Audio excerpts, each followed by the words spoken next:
We've all been a part of corporate life at one point or the other in our life, right? In our professional career. So we've come across different terms like micromanagement, absenteeism, being workaholic, and many more, right? So in this video, I'll share 3 such terms which are rarely used and rarely observed in a corporate space or an office space, but are rampant in this particular generation. Let's go.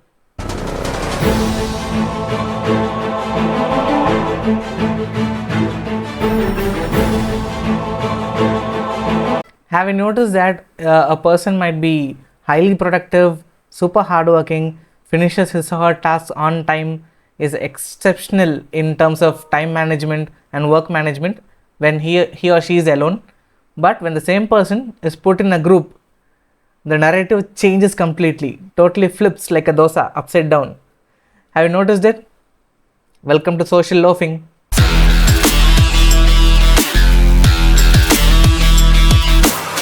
So social loafing is a very simple and straightforward concept. It can be easily observed in an office space, but then people don't usually observe it because these individuals, they are usually high performing individuals. They perform great, they are rapid in their task management and project management, and they also are highly skilled in terms of time management. They finish all their tasks on time. They are hardworking, they are like A grade employees when they are alone. But when they are put in a group, the whole thing changes, the whole narrative changes. Everything flips upside down. They're not so productive, they don't share their ideas, the whole thing falls. It's like goes downhill from there. So this particular concept is called social loafing. So when they're put in a social situation in a group, that's it. There's zero productivity, everything falls upside down. And to combat this, one thing that people can do or managers can do is to challenge that particular person in terms of their skill set, to make sure they are productive, and to give them personal targets even though they are in a group. So that will give them that incentive to work, so that they have something, a target, personal target as well, in addition to the group target, which acts as their own incentive. So social loafing for you. We've all heard of the term absenteeism, right? So when the employee is always absent, giving a lot of excuses, different types of excuses, and doesn't come to office. This particular concept has a counterpart as well. It's called presenteeism. So this particular concept largely flies under the radar. Just like even Virat Kohli flies under the radar when MS Dhoni is batting.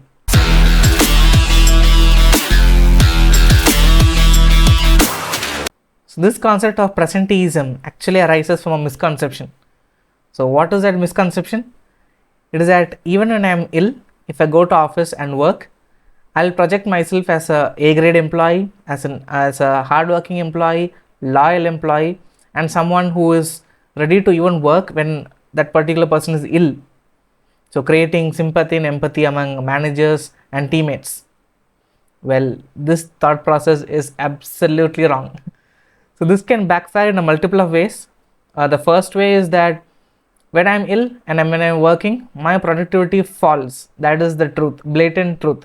Even though if I don't believe in it, my productivity falls, and it doesn't affect me alone. It affects the team's productivity as well. So if I was absent, if I had taken a sick day, someone in my team would have completed that particular task in my place. So the productivity would have been stable, team's productivity. That is the first way. Second way, there are high chances that you might spread illness in the office space to the others as well, creating more chaos in the team and in the office. So in order to counter this, there are many factors that management can do.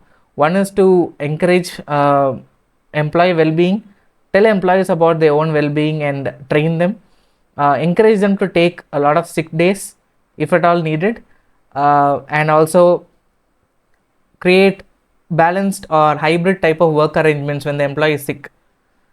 So first thing is to make them believe that when they are sick, they can utilize their sick days. It's okay. No one is forcing them.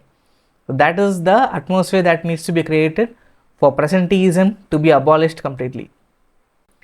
Have you noticed a situation where an employee who was actually a lot outgoing, very sociable, a person who shares a lot of ideas, who always talks in the group, suddenly becomes quiet?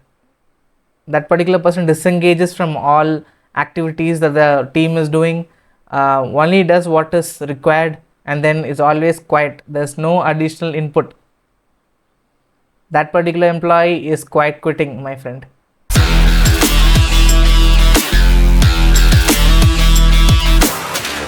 So even though this is one of the recent trends, it's a very simple concept and can be understood easily from the employee's point of view, right? So consider an employee, he or she is very active, very productive, shares a lot of ideas to the team, goes above and beyond the so-called job description and does all the work, is very happy, is very satisfied. But over a period of time, after some time, all of these things reduces. That same person doesn't talk, doesn't share ideas to the team, doesn't go above the job description, does only what is required, stays silent in meetings and other places. The particular person's aura diminishes, even the presence is not felt at all, it's very silent. That is quiet quitting. So this mostly happens when that particular employee feels undervalued, is not satisfied with the job, feels that that particular person is not getting enough recognition, acknowledgement, praise, and even raise in money.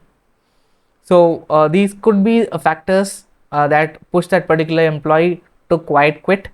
So this is not rash as putting up the papers or quitting rashly. This is a decent way of saying that, boss, right now I'm not happy, I'm not going to do anything extra, not going to do anything above my job description, I'm going to stay silent till this particular condition, whatever it is, be it money or acknowledgement, change in designation, till this particular condition changes, boss, I'm going to be quiet. So this particular concept is called quiet quitting.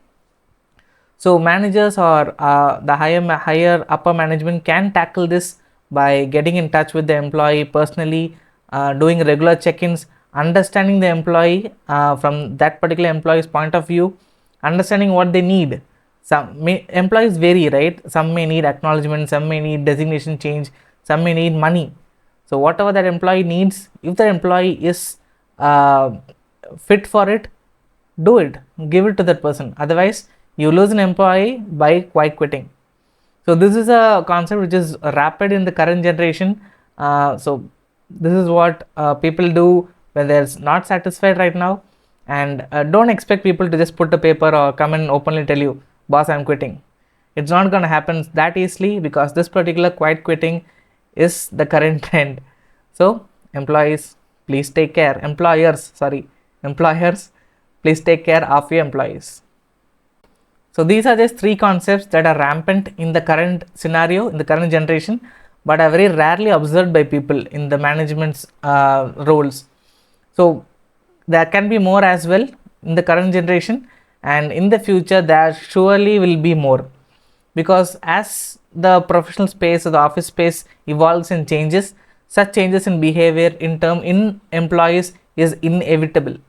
So people in the management or the higher up roles, higher up designations should be one step ahead of such things, should be on top of their game to understand their team members on a personal level, so that when such changes in behavior occurs, they can easily observe it, adapt to it, tackle it, and bring their team and the organization back to equilibrium. That's all I had for today. So if you love what you're watching, give a like and subscribe so that I can find you next time on time. Stay healthy, always be happy. Remember, you are the master of your sea. So keep going the way you want it. I'll see you next time.